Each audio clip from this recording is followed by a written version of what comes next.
বিসমিল্লাহির রহমানির রহিম। Welcome to my Facebook page and YouTube channel Mamuna Rashid YouTube চ্যানেলে নতুন হয়ে থাকলে অবশ্যই চ্যানেলটি সাবস্ক্রাইব করে পাশে থাকবেন। সাবস্ক্রাইব করলে কি হয়, ভিডিও বানানোর আগ্রহ বাড়ে। চাকরির প্রস্তুতির জন্য সাধারণ গণিত। এখানে খেয়াল করেন এম এর মান কত হলে x square plus x minus m একটি পূর্ণ বর্গ রাশি হবে। তাহলে সেক্ষেত্রে প্রথমে জাস্ট এটুকু উঠাতে হবে, তাহলে x square plus x minus m, তাহলে এটা সমান জাস্ট লেখা যায় x square plus 2x into half x. এখানে হবে প্লাস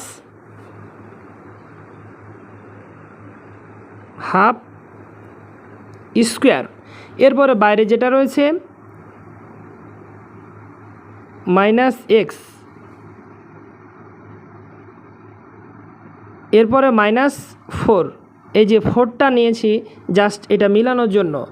এবার খেয়াল করেন এখানে এটা এটা এটা অর্থাৎ এই তিনটা কিন্তু এ প্লাস বি হোল স্কোয়ারের সূত্র, তাহলে সেক্ষেত্রে হবে x plus half x whole square, আর এর বাইরে থাকছে মাইনাস এম এবং মাইনাস হাফ 4 অর্থাৎ 1/4। তাহলে সেক্ষেত্রে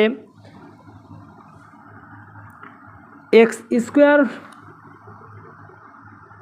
প্লাস এক্স মাইনাস এম পূর্ণ বর্গ হবে। সেক্ষেত্রে পূর্ণ বর্গ হবে যদি